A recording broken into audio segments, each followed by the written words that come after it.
This spring, 2025, I had the pleasure of being introduced to Madeleine Shaw through my friend and half-betty partner, Krista Gruen. When I heard about the incredible work that Madeleine is doing in social entrepreneurship and, of course, her experience and story of midlife, I was very excited and looked forward to connecting, hearing from, and learning more about Madeleine.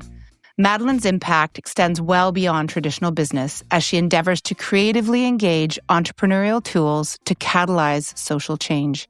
Her dedication to fostering growth, be it in projects, relationships, or ideas, shines through in everything that she does. It is this nurturing spirit that draws people in and sparks curiosity and creativity. So today, we're thrilled to introduce Madeleine Shaw to our half-betty community. As a social entrepreneur, author, and mentor, Madeleine has navigated the intersections of business, creativity, activism, and leading countless impactful initiatives along the way. Her insights on social entrepreneurship have been sought out internationally, and her dedication to empowering others, especially those often left unheard, is truly remarkable. Madeleine, it's such a joy to have you with us today. Thank you so much for being here as we dive into these transformative stories that shape our lives and careers in midlife. Hi, friends. Hi. I'm so excited. Thank you so much for welcoming me to your amazing, amazing podcast. I'm honored. Oh, thank you. We're honored to have you. The way that we really love to start our conversations with our guests is to first give the space to share, and it doesn't have to be 5. We say 5, but you decide. But we would love for you to share 5 words that really bring Madeleine to life for our listeners. Oh, thank you. And I think this is such a lovely thing to do. So I love language. And I think that, just giving people the opportunity to sort of choose their own words and also frame themselves in ways that aren't their resume is really, really powerful. So with that, my 5 words are creative. That's a huge part of my identity. And I'm creative in so many ways. And feel at this time in my life, I'm experiencing a huge resurgence of creativity. Massive. My second word is generative. And by that, I mean that I love growing things. So I'm a pretty serious gardener. Not too serious, though. It's more like a big science experiment to me, or an aesthetic and science experiment. And anyways, I'll grow anything. Like people say, oh, do you like to grow annuals or perennials or vegetables? And I'm like, I will literally try anything. And I love that, but I'm also generative in other ways. And I would say my career as a social entrepreneur and a writer has been not just about me and my story and my business. It's been about other people and finding ways to support them and just build community. Word number 3 is feminist. And feminist is a word that I find so disappointingly a lot of people shy away from. Like you hear, I'm not a feminist, but, and then this long string of completely feminist views. They're like, reproductive rights really matter to me. And I think that pay equity and childcare, like name the issue. So I own it. I'm absolutely a feminist, and I don't feel the need to sort of qualify it or explain it in any way. Like to me, it's a pretty self-evident pursuit of social equity of all forms. But for me, the genesis was absolutely in my identity as a cisgender woman. And I have an academic background in feminism. It's my university degree in feminism. It's something that I just sort of practice kind of like breathing. It just is a part of me. Word number 4 is instigator. And this relates to leadership. So the instigator is kind of an avatar that I came up with when I was writing my book, The Greater Good, and talking about the powers of archetypes. And I was looking through all these classic archetypes, like the magician and the liberator and the rebel. And the word came to me, instigator, because I'm just someone who's not afraid to start things and just say, okay, what would happen if we tried this?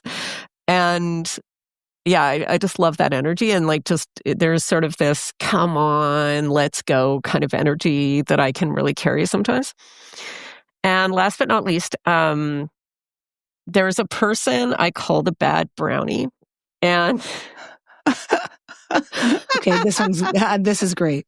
Wait, a person like referring to you or someone not you? Yeah, myself. Well, I'm supposed to be describing myself, right? Yeah. And so that came out. I was invited to speak at Creative Mornings Vancouver in December. And as part of that, I don't know, I was talking about myself and my past, my history. And I realized that I had really had a long time history of resisting authority and just being kind of nonconformist. Like I hated going to school, but I looked back further than that and I'm like, I hated brownies. I wasn't sure where you were going. Oh my gosh. The brownies, like the scouts and I thought. Yeah, maybe... that's the one. That's the one. Yes. Like the most virtuous, innocent, lovely, Canadian, in this case, tradition. Like it's a wonderful thing. I do not in any way intend to diss the whole notion of guiding and scouting and all those things. Like it was great for so many kids, but for me, oh boy, I was probably 9. Like I was not a fully baked human, but I knew that this was in no way for me. And there's an amazing picture that I included in the presentation of me in my brownie uniform, kind of glaring at the camera quite defiantly. Wow. And I was like, yeah, like there's something about her and that is still in me now that is, has led to everything from, being asked to leave the girls' school that I attended for 10 years to leading marches and all kinds of events as a university student, like all kinds of anti-violence and tons of stuff. Blocked traffic in the middle of the intersection of Bay and Bloor Street in downtown Toronto in the late 80s. And, various things like that. So this kind of rebellious, nonconformist, anti-authority, and also being an entrepreneur, right? So that's the other thing is just like, okay, I don't think I'm going to do this the same way as a lot of people in the business world might think about it. And then coming to the last sort of example of this embrace of sobriety from alcohol is, I think, a pretty out there thing to do in a lot of ways. And especially when a lot of people were kind of saying, actually, I don't think you have a problem, or I think you whatever. And I'm like, no, this is a big thing for me. And so anyways, those are my words, friends. Thank you. Oh, they're so good. Wow. Okay, can I ask one question about the brownies? Did you get into it because of friends? You saw friends and you're like, oh, I want to try that. Or was it an outside source saying, we're going to put you in brownies? This is a thing that you should do. Yeah, it was a mom thing. So my mom grew up in a small town in Southern Ontario, and brownies and Girl Guides were kind of like the best parts of her life. Like she went to camp and she had friends, and it was this cool thing where they got outdoors and they bonded and they did all the things that brownies and guides are supposed to do.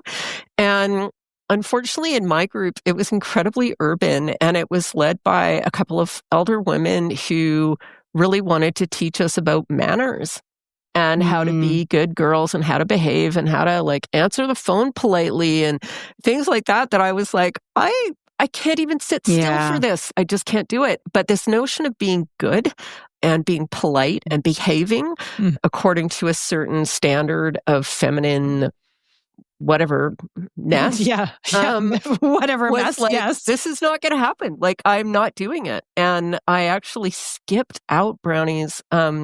It was the first time of many that I ever skipped out on anything. And it really alarmed my mom. And my poor mom, because she had loved it so much. And I'm trying to do it with gardening with my daughter. My daughter is not interested in gardening. I just need to be okay with that. But it was sort of like that. Like my mom's dream was a little bit shattered by this very contrarian daughter who is just like, why wouldn't you love this thing? And because they're trying to tell me to be a certain way that I know with every fiber of my being that I am not. Oh, maybe, because you said, I loved what you said around at the age of 9, which is when you were introduced to brownies, you might not have been a fully baked human. I quickly wrote down that perhaps, in fact, you were a fully baked bad brownie. What a good pun. That's pretty great. Well, thank you. I will take that. Thank you. Thank you. So good. But what occurred to me is when we are young, we are still being formed. And yet this beautiful story that you shared, I think what we often do believe is that as young people, we're not fully baked. But at the same time, you also referenced beautifully that you knew in every fiber of your being that this wasn't for you, which might indicate that, in fact, we are fully baked to a certain degree because we know ourselves as children without all of the influences that we gain over the years of emerging into adulthood. And so maybe 9-year-old Madeleine was like, I know more than anything because it's super clear that I am not for brownies and I am not for this particular kind of experience. So it's such a beautiful way to highlight that we are who we are uniquely.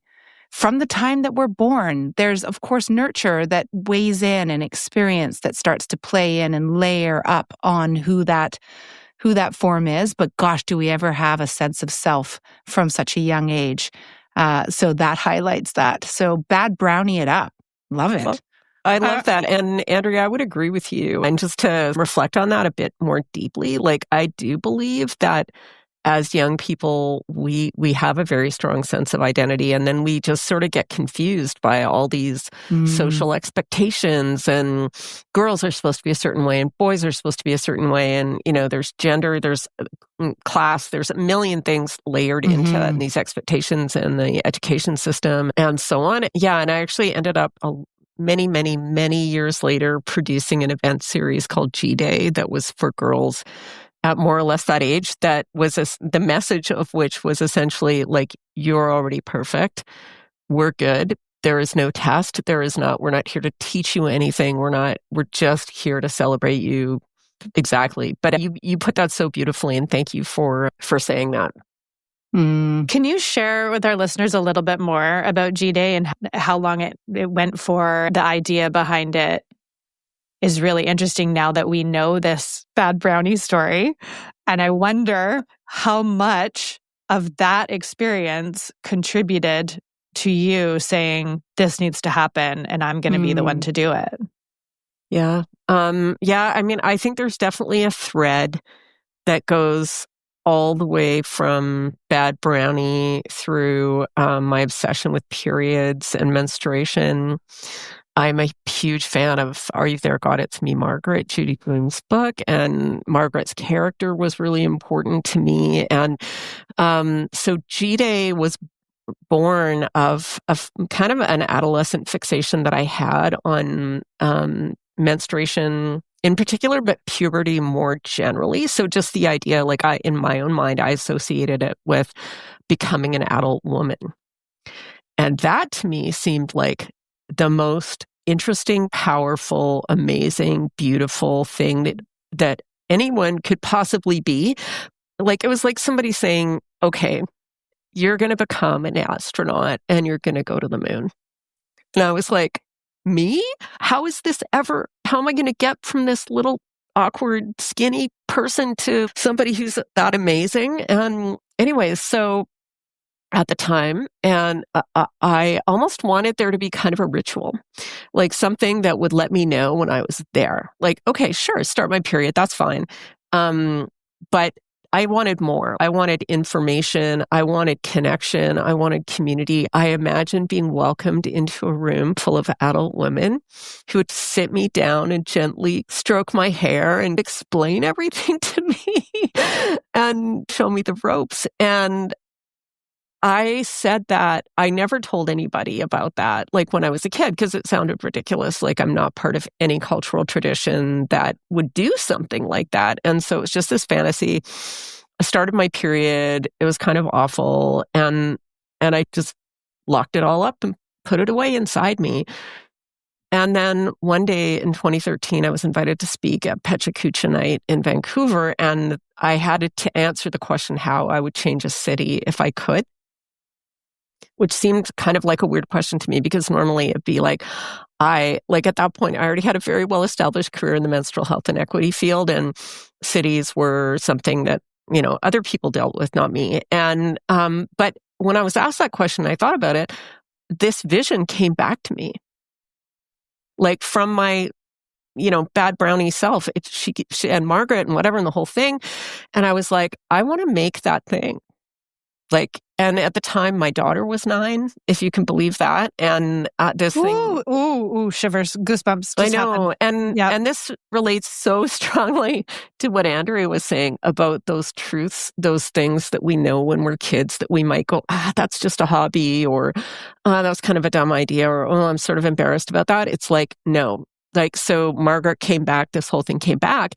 And as it happens, so I told the story about Margaret and this whole thing in front of 1,000 people in the Vogue Theatre, not to declare any kind of intention, but just to be like, this happened to me, I believe this, whatever. And if I could change a city, then I'd do this. Anyways, I ended up meeting a woman in the audience who had been in the audience 2 weeks later, who is an event producer and serious event producer. But I didn't know that. And she came up to me and she said, hey, I was at Pechakucha Night and I thought, what you were saying about this event for girls, I'm just curious when you're going to do it. When you're going to do it. Ooh. Yeah. And the instigator in you fired up. She did. And she's like, keep me posted, and gave me her business card. And I went home and I looked her up, and it turned out she produces the Symphony of Light and the Squamish Festival. We're not talking some casual part-time, let me plan a dinner party kind of event planner. No. And I was like, oh my God, who is this person? And if she believes in this idea and she believes in me and she's willing to help, I'm doing it. Wow. And so just as kind of just to see what would happen it was on April the 28th, 2014, we produced the first event and 250 girls came. Yes. Wow. And we had this amazing day. We danced and we had all these amazing presentations and activities. We just had this amazing time, and then it turned into something bigger, and we ended up producing 13 events until COVID. Wow. Across so Canada. When you say 13 events, was it once a year, or was it just it was what organic. Did that look like? Yeah, it was organic. And so we would just find different venues and spread it around to different communities. And so we had in Vancouver, we had one at the Ismaili Center in Burnaby. We had another one at the Polygon Gallery in North Vancouver. We had another one in partnership with the Squamish Nation at the Chief Joe Mathias Center. Somebody found me on the magic of the internet. We ended up doing 3 events in Toronto. We did it in Victoria 3 times. And it was great. And we actually had 3 events scheduled in 2020. Shoot. And that kind of took the wind out of it. It just wasn't going to happen after that. It was a registered charity. It was beautiful. And I'm actually funny. This is so funny, guys. I'm actually talking to 2 women later today in Vancouver who want to take a look at doing it here again. Yeah. Maybe it was a pause as opposed just a pause. The website's still live. People can look at the videos. Definitely watch the videos. Grab a tissue. Tell us the website. It's at gday.world. So that's gday.world. And watch the videos. Just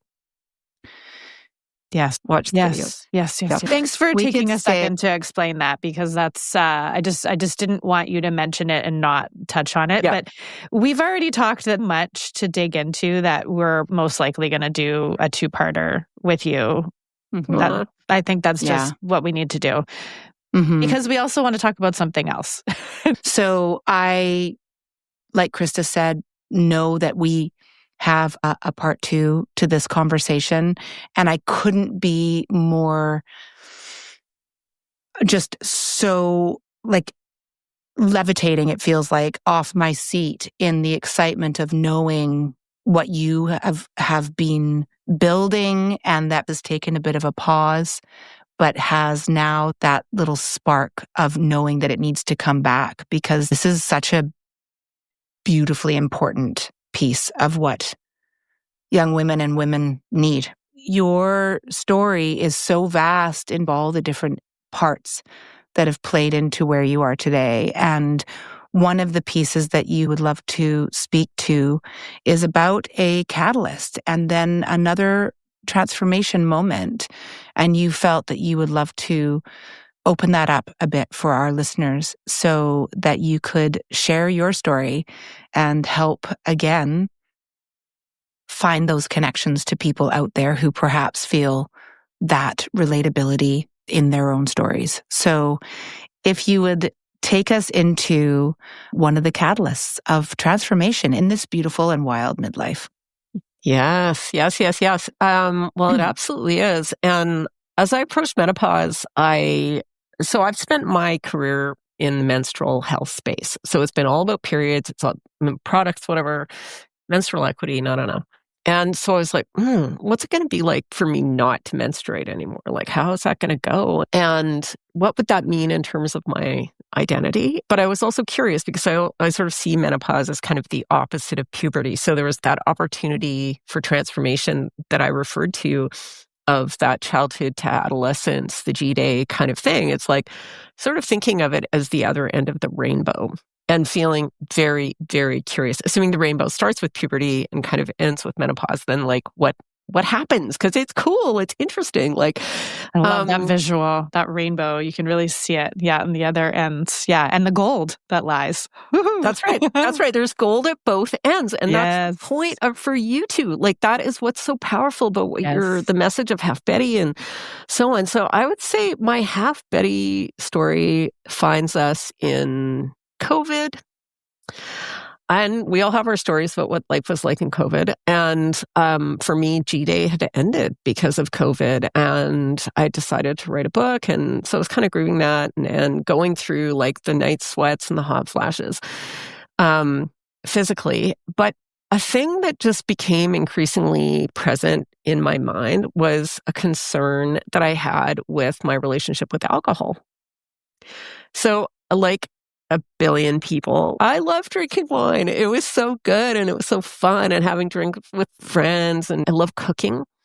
And so there was this really profound association happening there. But during COVID, I started to feel like something shifted for me from being celebratory and kind of an additive quality that it had to being something that I wanted every day, that kind of became sort of a companion. Like it became not just like, yay, cheers, here you go. It was more like a consolation or a reward, something that I felt like I deserved for getting through another day of this extremely confusing, just perplexing, sad, scary time in life. And so I started playing around, I guess before that, experimenting with dry January. I think even then at the back of my mind, I was like, trying to answer the question of whether I had a problem with alcohol or not, or whether I was okay. Because in my thinking back then, that was sort of what defined it. Like alcohol was either something you were addicted to or you were not. There were no other health considerations about it in my mind at all. I didn't really know anything about alcohol, to be honest. Like I know 1,000 times more, 10,000 times more than I did in, let's say, 2017, 2018. Anyways, I started doing dry January, and what I noticed is that my hot flashes were way easier, and I started sleeping better, and I had more energy. And I was like, oh, that's interesting. So in other words, we know now that like through, the natural process of aging, that our ability as humans to process alcohol, just to metabolize it, basically to work it through your system, is diminished. And so I was sort of seeing like at once the kind of the negative side of that when I was and I would have like, sort of 1 to 3 glasses of wine a night, depending on the kind of day that I had had. And I don't know, it was just this thing that more and more and more. So the catalyst moment on this whole thing was I decided in 2020, like crazy. This is me being crazy. Okay. So I decided to do a 100-day alcohol-free challenge in the beginning of 2020. And that started because you had done dry January and then you just kept it going? Yeah. So at that point, I had an annual practice of doing dry January. For a Because few years or so. yeah. But Interesting. it was sort of a shift. Like I recognized that doing dry January to me was proof that I was okay. Right. So it was like a check mark and like, I'm good. I'm going back into my, Sauvignon Blanc or whatever. Anyways, so we get to COVID and everything's just a little clearer and a little sharper and I'm feeling a little more perimenopausal, and I'm going to do this 100-day challenge because then I'll really know what's what. So that went really well and I felt amazing. I was like, oh my God, if I felt good after 30 days, I am flying. I am ecstatic. I'm so happy. Sleeping beautifully, energy, my skin is beautiful. Oh my God. Anyways, probably a bunch of things I made up and thrown in there just to kind of give myself some energy. But anyways, day 101. And of course, at the back of my mind, I'm like, should I just keep going? Like, would it be worth it after, if I'm feeling this good, after 100 days, I'm feeling so happy and so free and so fantastic. And oh my God. And then I could stop worrying about this whole, am I an alcoholic? Am I not? Day 101 was my daughter's 15th birthday. And it's COVID. And I knew that there was a cold bottle of champagne sitting in the fridge.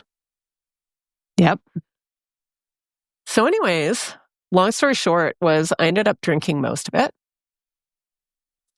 And, I've done my 100-day challenge. I'm good. I'm fine, whatever. And I woke up. In fact, I knew from the first sip that I took of that drink, I knew that I was not okay.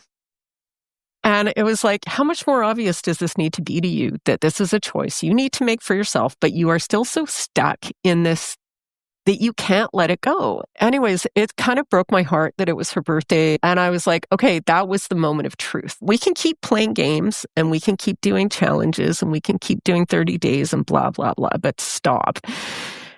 We're a grown up now. We're a wise woman. And so with that recognition, I quit 1 year and 4 days later. April 14th was my sobriety date. Oh, wow. Okay. Yeah, so it's recent. And anyways, it was not an easy thing to do. It was a hard thing to do. Mm-hmm. And I grieved it and I cried a lot and it was hard. It's life-changing. And but it's one of the best things I've ever done. And I don't think I could have done it without this kind of idea of being a wise woman. And to me, that's the menopausal, that's how I think about it is this through this archetypal lens of and you said wild earlier, Andrea, and I agree. She's wise and she is wild. And in fact, those are the two names that she carries, this archetype. And so, that was massive. It was scary and heartbreaking and kind of wild, but I did it. And today I feel amazing. Hey friends, have you heard about Loba? If you take vitamins or supplements, you need to. Loba is this new, beautifully designed smart pill organizer that looks gorgeous in your space and is made to fit your life. It connects to Wi-Fi via the Loba app, where you set daily reminders for when it's time to take your pills. Loba then lights up in the color you've chosen for it to glow. It's designed to tap into the power of visual cues and ease mental load while contributing to better health and wellness. Plus, it's female-founded. Okay, now for the good part. They are offering half-betty subscribers 10% off. Select your Loba pill and supplement organizer at shoploba.com using our exclusive discount code halfbetty, one word in all caps, at checkout. Again, that's code halfbetty for 10% off at shoploba.com. And be sure to give them a follow on Instagram at shop.loba. How do you feel about sharing that in-between time where it said, so the birthday, 101 days, the first sip, and then you said it was a year after that you were like, that's it, I'm done. I'm actually really interested in hearing a little bit more about that journey between that time. And did you seek support? Did you start asking questions? Yeah. What was that I started reading and listening to a lot of podcasts. And if anybody out there is going, oh yeah, I'm kind of feeling this too, or I'm a little bit nervous about this, or I'm not sure about where I'm at with alcohol, or you just want to know more about it, read a book called Quit Like a Woman by Holly Whitaker. That book became a form of Bible to me, honestly. And I learned so much from it. And it just helped me work through all the social preconditioning that I had around what it meant to be an addict and what it meant to be an alcoholic, and how I realized in my mind it was this terrible moral failing. Like, it meant that I was not a good person. I was weak. And then I also had other people try and tell me that I wasn't an alcoholic and that I didn't have a problem. And that was so perplexing, because there's this stereotype, like it's somebody who's falling down in an alley and has kind of lost everything. And I was like, no, I feel like I'm kind of finding something. Yes, I am losing something, but that something is not something I want in my life anymore, at least not in this way. Mm-hmm. And so it was realizing throughout that year that this wasn't fun for me anymore. And I was sort of going through the motions and seeing if I could, quote unquote, moderate. So I had a little measuring glass, and I would measure out my 5 ounces of wine, which is literally 1.5 inches of wine, and see if I could just drink 1 glass of wine a day. Then that would be fine, right? But just even the act of measuring it was so...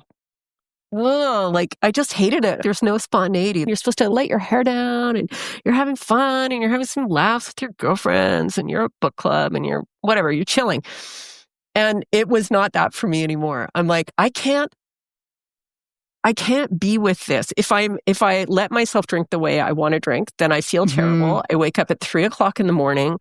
I'm exhausted. I'm dehydrated. I have kind of a headache. I feel shitty, and I can't do that. And I also hate this little niggly, picky way of controlling it.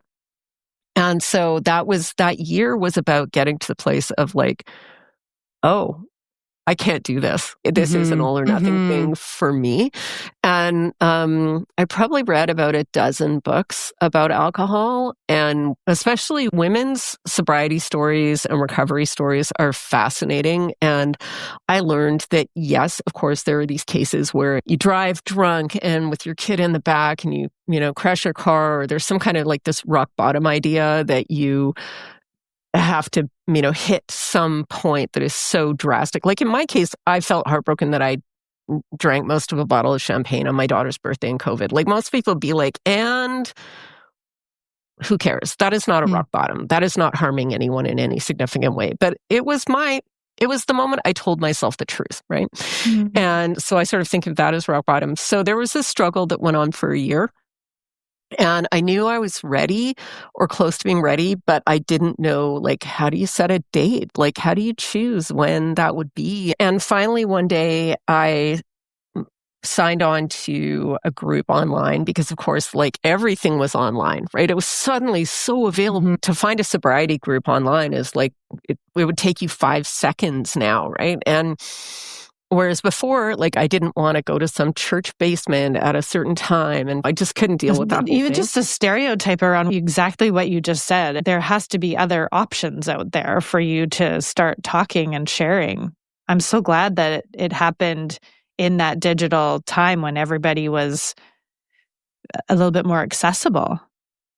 Yeah. And it was interesting because during COVID, it exacerbated the problem, but it also made the opportunity to connect with other people to get better so much easier. And and this is another sort of really catalytic moment. So after having, consumed alcohol for however many decades of my life, and I loved it, that was the moment of truth. So one day I was like, okay, I'm going to go to this online sobriety group and see what it's like. And led by this amazing woman called Laura McCowan, who's another incredible writer in the space. So she'd created this group called The Luckiest Club. And so I went online, and there was a speaker, and her name was Hope. Oh, of course it was. Of course it was. And Hope told her story, and Hope's story was pretty devastating. And she was an American woman, and a woman of color, and she came from just a really, really tough background. And her story was incredibly moving, and just sat there and I was like, she can do it. Like, I just wanted to be her so badly. She was celebrating her 1-year sobriety anniversary. Mm. And I was like, oh my God, like, I want her and I want to be her. I want to be this woman. And I imagined myself a year into the future going to the same meeting and celebrating my 1-year sobriety. Anyways, it was such a powerful moment. It still makes me feel emotional. And for real, like, her name was Hope.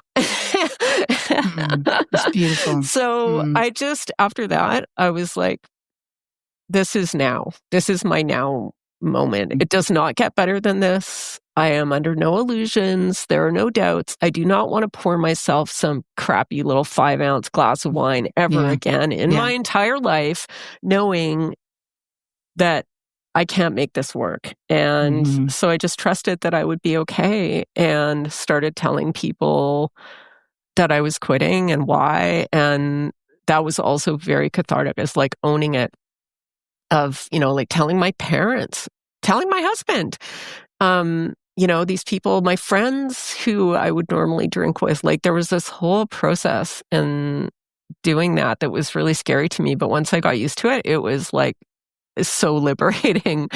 And it was just like, this is who I am now. And I'm good. This is just what I need to do for me.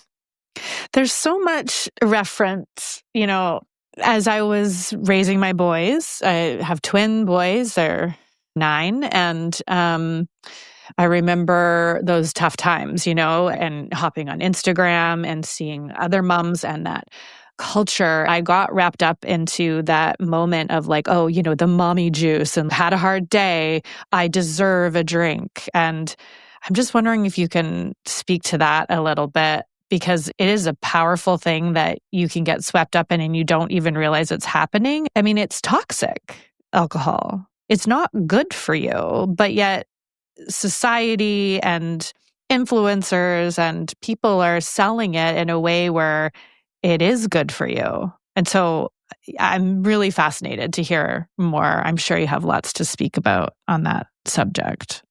Yeah, I do. It's pretty insidious, actually, the way there's this massive multi-billion-dollar industry that markets a product to specifically women. I mean, you can go and buy cupcake wine and book club wine, and it's kind of marketed to you as a mark of liberation. I see so many photos of women on Instagram and they're like, cheers, and I got my wine and I got my thing. And it's supposed to sort of symbolize like, I'm free. I'm kicking back. I'm rewarding myself because I am awesome and I work hard and all those things. And there's so much truth to it because the women, they do work hard. They work their asses off. We know what it's like to raise children. We know what it's like to run businesses. We know what it's like to work for a living. We know all those things. And how do we give ourselves that moment of like, you are awesome. You are special. You do deserve a break. You like all of that stuff is so legitimate. And then it's taken and twisted into, so here you go. Here's your glass of ethanol, which, by the way, causes cancer and a ton of other diseases. Like, it's this sort of weird kind of perversion. And I think what we need to keep is we need to support our nervous systems and we need to celebrate ourselves. And we do deserve those things and connection with other people. And, but alcohol to me it's almost like a false way of doing that. Like, we believe that it's true and that we have these intense conversations and we kind of get there socially with other people and we relax and we do. And there's this association we build in our minds of like, okay, if I want to feel relaxed at a party, I need to have alcohol or go on a date or take the edge off. Taking the edge off is huge. And that was huge in COVID. My perspective on all of that now is to get really curious about the edge. To get really, really curious. What is it that we actually need? What would actually be life-giving and would be authentic? Like, do we need to set a boundary? Do we need to take some space for ourselves? do we need to nourish ourselves? What do we need exercise? Do we need to tell the truth about something? Like there's a million things, right, that can kind of be masked that bring us to this edge of like I've kind of had it. And I just want to escape from this feeling. I guess I've become kind of a student of myself and going, when do I need rest? Yes. When do I need to tell someone to get lost? When do I just need to say no to one more thing? When do I need to take space? I'm so much more attuned to those things now that I used to just kind of blur over with a couple of glasses of wine that at the time felt great until it did not feel great. And it came to feel like I didn't have a choice anymore. Like I was just doing this thing. And listen, I'm no saint. Don't get me started about my relationship with sugar. Caffeine. I get it. Live in this world too, and it's not easy and it's hard. But sometimes I just feel better really feeling all my feelings now, as messy as that can be. And as sort of disruptive as it can be to sort of go, actually, I don't want to go to that thing. I am closer to the edge. I am the edge at this point. And that's not always a comfortable place to be. But to me, it feels safe and true and real and, yeah, very vulnerable, very raw. But I'm up for it. I'm up for it because this is the magic of halfbetty to me. It's like I've never felt this comfortable of just laying down boundaries and telling people what I really think and not apologizing. And yeah, so it's a great place to be. I love that. I'm glad you're here. Yeah. When we think about what we talked about earlier, young people show up arguably as authentically who they are, or as close to authentic to who they are in childhood, because it is yet to have all of the layers of experience and society's impacts and influences. And so those young people are often perhaps living also at that edge because they are the version of themselves that they are. And then as we move through life and we become adults and we have more and more experiences and we are exposed to more and more, we often start looking at creating versions of ourselves. And then we look for the tools that will help us create the versions that we believe we need to be or that feel better because they are removing something that doesn't feel comfortable. And I think perhaps alcohol is a tool that helps us create a version or many versions. And it then becomes our partner. For many of us, it becomes a partner that delivers a version that is moved away or shifted from, as you so beautifully described, that edge, which is that original, genuine, authentic soul that we were when we were young. And I can only imagine for so many of us that it is alcohol, but it is all these other things as well. And once we start, if we are fortunate to have inspiring folks that we connect with, we start to recognize that going back to the version that we were when we were young is actually exactly where we need to be. And I think that there's a deep connection between that and midlife for women because of the underlying experience of hormones and our years of childbearing and then our years of now no longer childbearing. There's a direct correlation between the beginning of the rainbow the end of the rainbow, and the gold being that we can go back to peeling away all the versions that we've added and go back to our beautiful, original, bad brownie selves.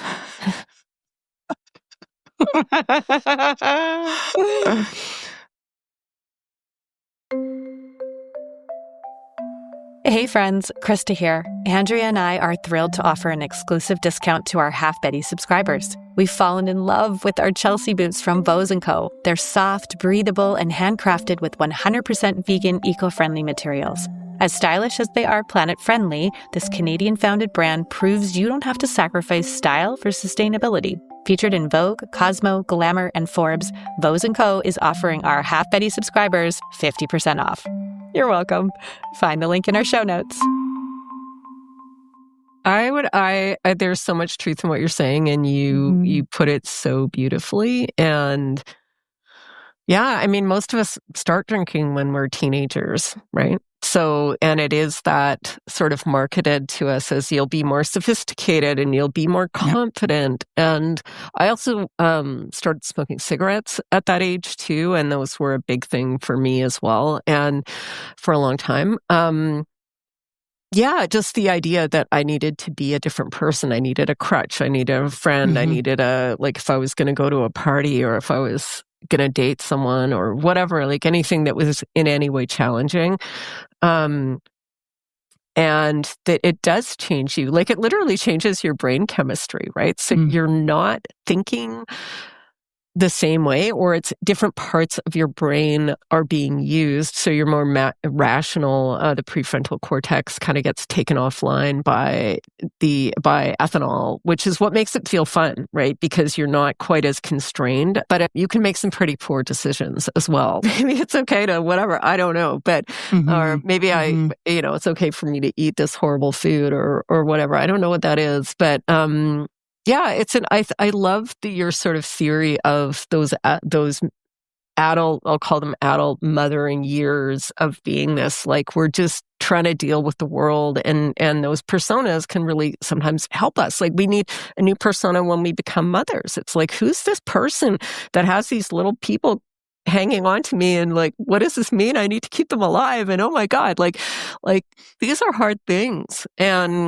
But this is what I love about this time, when we can kind of surrender the things that aren't, like, partly, we don't have those little kids hanging on to us, and we can think more about ourselves and our needs. And I guess what I see when I look around is so many women our age stepping into leadership, stepping into projects that they've been maybe putting off, having second or third careers, having just kind of being more powerful. And it is because I think that there's this surrendering. And in my case, it was about alcohol, but it's probably been about some other things too. And it's obviously a very personal process, but that's why I'm so excited about what you're doing and what I see, and the things I want to do too. Like I want to keep this conversation going in other ways and explore different topics. I'm more about the live event thing than a podcast per se, but I feel in every, like, again, this full body sensation, like I feel everything that you are about, and I'm just committed to sharing that because I think the world needs us. Yes, absolutely. It really needs us. Absolutely. And for us to fully, yes. Well, it's your whole message, right? I know it. But we need to take care of ourselves, and we need to really take care of ourselves. And we get fed the whole, well, that looks like anti-wrinkle cream or whatever nonsense. It's like, no, that's not it. It's about speaking our truth.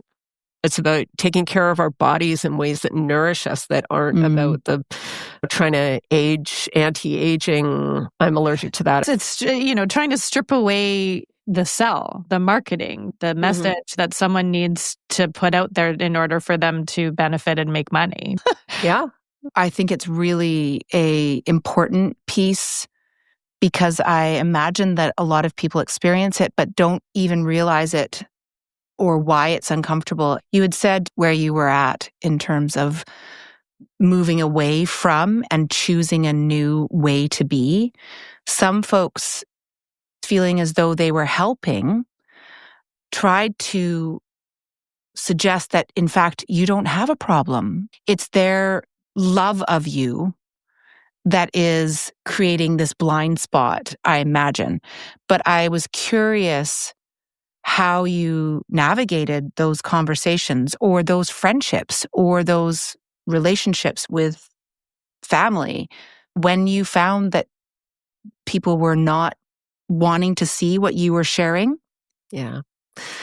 That is such a huge thing. And thank you for asking that. So in my experience, the number one thing that happened when I told people that I thought I had a problem, the biggest one was they would actually immediately flip the whole thing around to being about their relationship with alcohol. And they'd be like, oh, yeah, you know what? I only drink X, Y, Z. And I'm like, this isn't about you. It's not I'm trying to tell you one of the most important, vulnerable, scary things that I've ever told anyone in my entire life. And you're somehow making that some kind of judgment about you and your behavior and your relationship with whatever substance. I need you to listen to me and for this not to be about you and for you to believe me and take what I'm saying at face value and ask how you can help. It's like so many things in life when someone comes to you and is like, I'm having this problem, this thing is hurting me. You don't say, I don't think it's that bad. Stop. What if your kid comes home and says, I'm being bullied by someone? You wouldn't say, oh, I'm not bullying anyone or something. We just have this weird tendency to kind of reflect or bounce off other people like a mirror or something. When I found myself saying to a couple of people, I need your full attention right now. And I need for this just to give me 10 minutes. And I need this just to be about me. It can be about you after that. And I will give you all the time in the world. But please, right now. And there were some other people who kind of ignored it. Like they just didn't want to hear it. And acted like there was nothing there. And that was kind of the hardest for me too, because again, it's like, you have no idea. If you have an addiction, what it takes to get sober is huge. I think most people know that, but if they don't think you really have a problem, they're almost like, well, you're kind of like sober light or some kind of it wasn't that bad kind of thing. And there's this diminishment. But I think it scares people. Like if somebody doesn't want to look at their relationship with something, they kind of don't want to hear about the story of someone getting sober. Or they perceive it somehow as a judgment against them when it has nothing to do with them. And so that's, it still makes it kind of weird and hard. Like, people still do that. So I guess I would just ask anyone listening, if someone comes to you with something like this, just believe them and honor them and ask what's going on with that. Be curious. It's safe. Like addiction is so stigmatized. It's like we assume that it's something you should be ashamed of. And so of course you wouldn't want to, like you guys are asking me great questions. And it took me so long to get to this place though, where I could be like, yes, I have a problem. It was hard. I like everything I've just shared with you. And it's so valuable for other people because it's like, of course, alcohol is an addictive substance by definition. And yet socially, we're like, moderate and be responsible and do all this stuff, but it's addictive. So you're literally playing with fire the entire time. And then we blame people when they get addicted. What? You're served this substance at every social event you can possibly imagine. You're told it's the elixir of happiness and sexiness and fun and sophistication and all these things. And then when one day it's got you, you are blamed for not being responsible. And to that, I say, screw you guys. Yeah. It's not fair. Oh. Yeah. It's not right. So now that you're sober, is there moments still where you're at an event, maybe it's a new person, or maybe it's somebody that you know and you've known for a long time? Do people act strange around you? Is their behavior different when they find out like, oh, do you want a drink? And then you're like, no, thank you. And I'm interested to hear how that is for you? Yeah, it feels 100% normal now, Yeah. but they're often like restaurants are sort of weird. I Yeah. will always call a restaurant in advance and ask if they have any non-alcoholic wine because I love drinking wine. And all these restaurants, they are like, oh, we have San Pellegrino soda or some. And I'm like, I don't want San Pellegrino soda. I don't know. People seem to occasionally get weird about it because I'll bring my own non-alcoholic wine to places. And then somebody wanted to charge me a corkage fee a while ago. And I'm like, you don't even sell this product. Like, this isn't even like I would pay you your $17 a glass or whatever if you actually served a decent any non-alcoholic wine. Mm-hmm. Like, oh my Mm-hmm. God. Mm-hmm. Anyway, so there is that kind of weird stigma and I can get a bit resentful and it can make me sort of frustrated, but I don't, for the most part, I feel fine. I don't love being around people who are drunk and we're starting like anything more than 2 to 3 drinks. I just feel like I'm not on the same page. Yeah. As other people. I don't laugh at the same jokes. Yeah. I don't feel like I'm in the same conversation. And that can feel a little bit lonely. I never feel tempted. I never feel like, oh, I'd really like to have a drink. It's like a scary monster that I escaped from.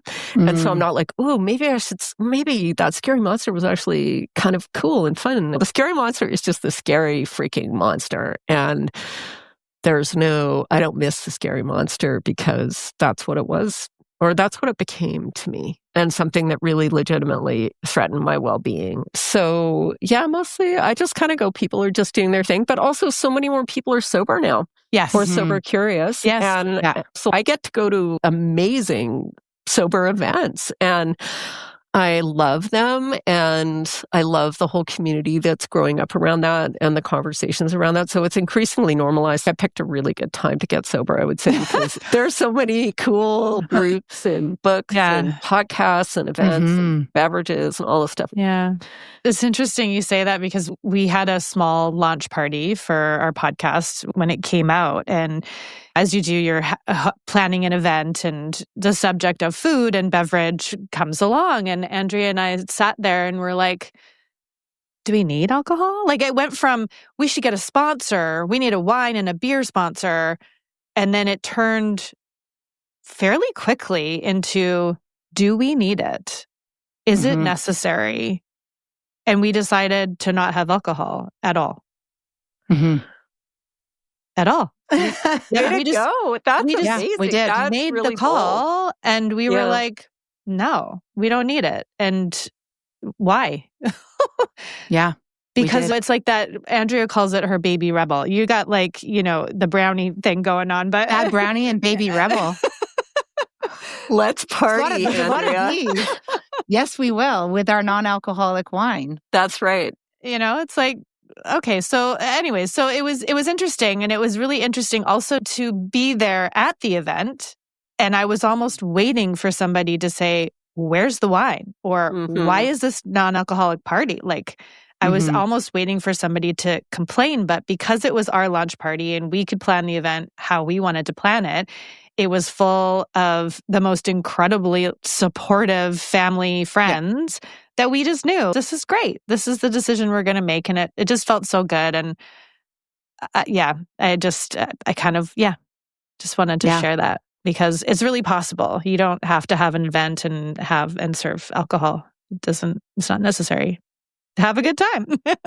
Totally. And then you remember everything better. 100%. And, the flip side of the edge, I think, is that my ability to experience pleasure and joy and like I laugh more now that I'm sober. Like there's just this kind of like I'm that. More, I feel it all. To quote Les Feist. Yeah. That's right. And sometimes that can be scary and hard, and other times that can be like just wild. And I do, Andrea, I feel like I'm 15 again. I really do. Like before I started drinking, that kind of wild, and I got in lots of school too. And I like it just this wildness. And I love connecting with that energy. And I love that you are, you see that in your daughters and you see that as, in yourself too. And I think that when we're not kind of mitigating or obfuscating or trying to be a different person or consuming a substance or just trying to get in there somehow, it's like those feelings are available to you. Yeah. In a far more, to me, immediate and intense kind of way. And that I've written about it a little bit too from the perspective of intimacy without going into greater detail on that as well. And it's kind of cool. That's beautiful. It's perhaps like space. I mean, the ongoing ripple effect of being the version of ourselves that we are when we start out in this world, free of the things that come along and kind of create different versions. That complete or, wholeness and honesty is, to me, that is addictive. And so to me, that's the replacement of the actual things that are addictive, like alcohol and caffeine and tobacco and drugs. The addiction is in being completely wild and unabandoned. Abandoned? I'm going to put that one aside. Uninhibited. Wild, uninhibited. Yeah. Thank you. I knew that the word would come from somewhere. I know. Yeah. Unfiltered. Free to be entirely who you are. That is, to me, so addictive. And I'm finding that again myself. I mean, we all have our journeys that we seek out the things that helps us version. And it looks different for everybody. But whether it's alcohol or whether it's physically, I mean, there's so many things that we're doing to create a different version of ourselves or a persona or something that we think that perhaps will work better to fit in or to be accepted.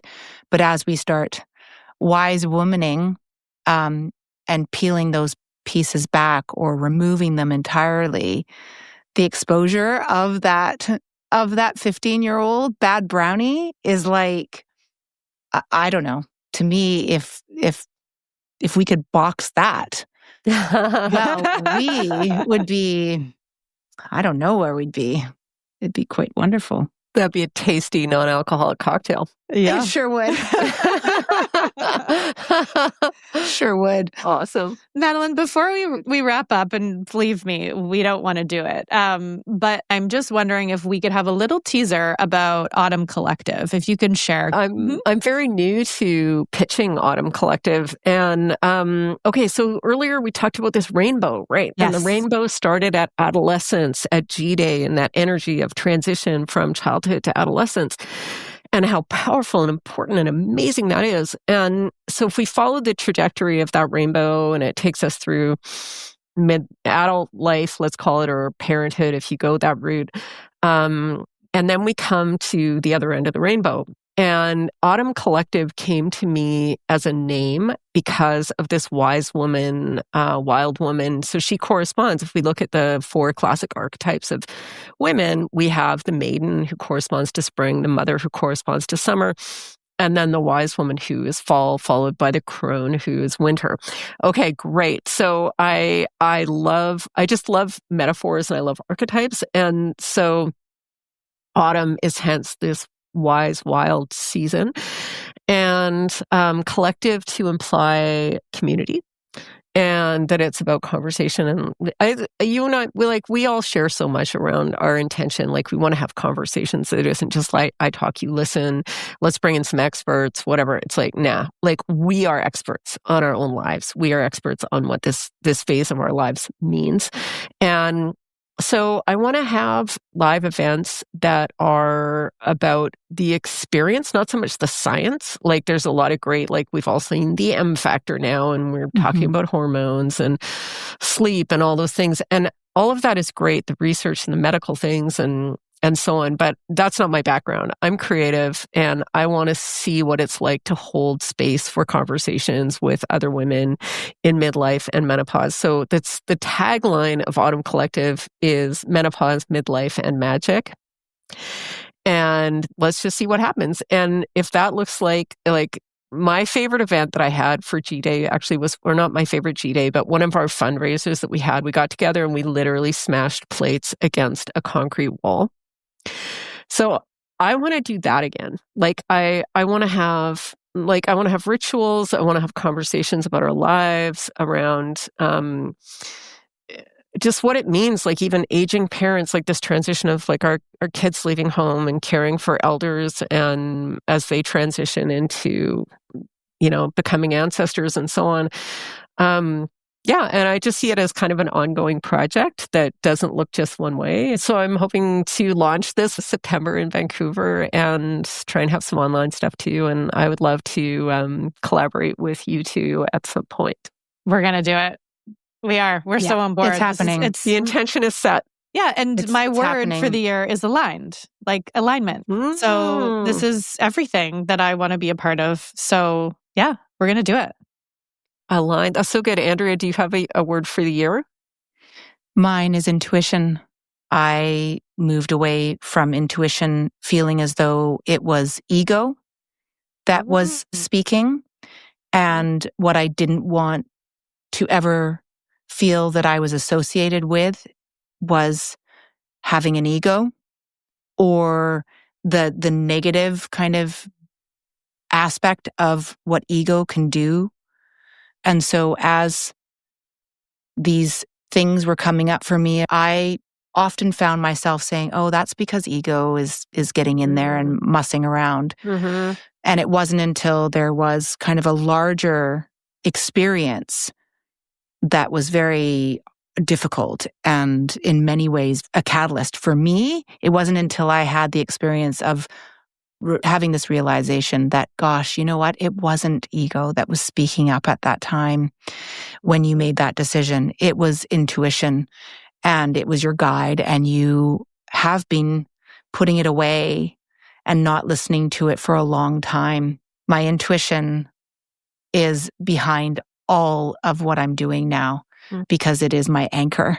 And my intuition is at a 10 out of 10. In terms of frequency around everything to do with this conversation, with what you're doing, Madeleine, with who you are, with your journey, with Autumn Collective. I recognize, like Krista said, this is what we are meant to be building and working on together. So I can't wait for part 2. Can we get that in the schedule? Do it. Madeleine has some planning to do. We're happy to support. Madeleine, thank you so much. Before you go, I'd love for you to share if people wanted to learn more about you and potentially reach out to you.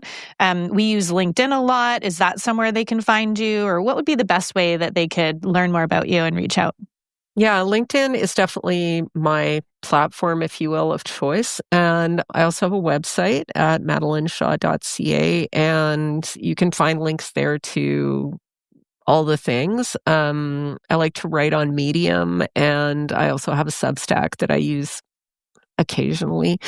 But yeah, definitely if you connect with me on LinkedIn, absolutely. And I think there's even you can email me right off the website too, for anyone who has specific questions. Awesome. This has been great. Thank you. Thank you so much for your time. And honestly, I'm so looking forward to part 2. We'll talk more about Autumn Collective. And for those listening, if you aren't following us, you can find us on LinkedIn and Instagram. And we'd love to hear from you. Our website is halfbetty.com. Instagram is halfbetty. LinkedIn, you can find both of us, Andrea and Krista, on there as well. Please reach out. Let us know how your experience was with this episode. And please share. Let people know that we're out there. We we are so happy to be in this space, and we are not stopping anytime soon. So reach out to us and we'll hear from you soon. Thanks, Madeleine. Thanks, Madeleine. Thanks, friends.